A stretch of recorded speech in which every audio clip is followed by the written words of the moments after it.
नमस्कार।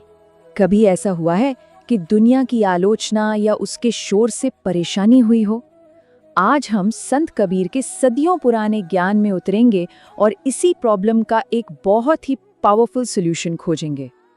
ये एक बहुत आम एहसास है ना, कि जब भी कोई इंसान सही रास्ते पर चलने की कोशिश करता है तो दुनिया जैसे शोर मचाने लगती है। लोग ताने देते हैं, क्रिटिसाइज करते हैं और हिम्मत तोड़ने की हर मुमकिन कोशिश करते हैं।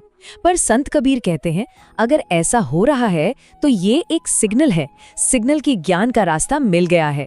और इसी चैलेंज का जवाब कबीर ने अपने इस 15वीं सदी के दोहे में दिया है। ये सिर्फ एक कविता नहीं है, बल्कि जिंदगी जीने का एक जबरदस्त फॉर्मूला है। चलिए इसे जरा खोल कर समझते हैं। तो चलिए सबसे पहले दोहे के पहले हिस्से को देखते हैं। कबीर यहाँ ज्ञान की तुलना, मतलब विजडम की तुलना एक शक्तिशाली हाथी से क्यों कर रहे हैं?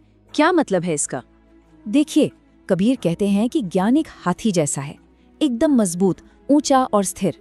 जिस तरह हाथी छोटे मोटे शोर शराबे से परेशान नहीं होता, वैसे ही जो इंसान ज्ञान के हाथी पर सवार हो जाता है, वो दुनिया की छोटी छोटी बातों से हिलता नहीं है। उसमें एक ठहराव, एक स्टेबिलिटी आ जाती। लेकिन हाँ, इस हाथी पर सवारी करने का एक तरीका है। कबीर कहते हैं, सहज दुलीचा डार। इसका मतलब है अपने मन पर सहजता, सरलता और संतोष का एक कंबल डाल लो। यहाँ ईगो या दिखावे के लिए कोई जगह नहीं है। ये जर्नी अंदर की शांति के साथ पूरी होती है। तो यहाँ पर इस दोहे का जो मेन कॉन्फ्लिक्ट है वो एकदम साफ हो जाता है। एक तरफ है ज्ञान, जो हाथी की तरह स्टेबल और ऊंचा है, और दूसरी तरफ है ये संसार, जो कुत्ते की तरह है, जिसका काम सिर्फ शोर मचाना और आलोचना करना है। अच्छा, तो अब आते हैं दोहे के दूसरे हिस्से पर और ये समझते हैं कि कबीर इस दुनिया को भौंकते हुए कुत्तों की तरह क्यों देख रहे हैं। कबीर का सच ये है कि ये दुनिया है ना, ये अक्सर श्वान यानी कुत्तों की तरह बिहेव करती है। जब कोई बड़ी और स्थिर चीज जैसे कि एक हाथी उनके पास से गुजरता है तो वो बिना किसी वजह के भौंकना शुरू कर देते हैं। ये बस उनका एक रिएक्टिव नेचर है। तो सवाल ये है कि जब कुत्ते भौंकते हैं तो क्या हाथी रुक जाता है? क्या वो अपना रास्ता बदल लेता है? नहीं, बिल्कुल नहीं, क्योंकि हाथी को पता है कि इस भौंकने से उसकी मंजिल बदलने वाली नहीं है। और बस हाथी का यही एटीट्यूड, यही हमें कबीर की असली सीख तक लेकर जाता है। एक ऐसी सीख जो आज भी उतनी ही रेलेवेंट है जितनी सदियों पहले थी। तो जब ये दुनिया जो कुत्तों की तरह भौंकती है, आलोचना करती है, ताने मारती है, तो उस इंसान को क्या करना चाहिए जो ज्ञान के हाथी पर बैठा है? हाथी क्या करता है? जवाब सिर्फ एक शब्द में है, अनदेखा। हाथी बस उन्हें इग्नोर कर देता है।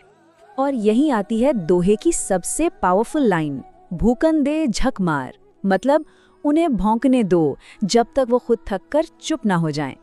असली बात यह है कि जो इंसान हर कमेंट पर, हर क्रिटिसिज्म पर रुक जाएगा, वो कभी अपनी मंजिल तक पहुंच ही नहीं पाएगा।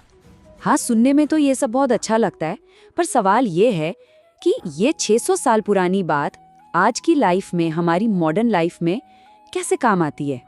जरा सोचिए, जब कोई अपनी नौकरी छोड़कर अपना पैशन फॉलो करता है, या ऑफिस में सच के लिए खड़ा होता है और अकेला पड़ जाता है, या सोशल मीडिया पर उसे बेवजह की नफरत मिलती है, लोग क्या कहते हैं? ये तो पागल हो गया है, या इसे दुनियादारी की समझ नहीं है। कबीर कहते हैं, यही तो साइन है, यही पहचान है कि दिशा सही है। तो असल में सोचने वाली बात यह है कि हमारी अपनी जिंदगी में वो ज्ञान का हाथी है क्या?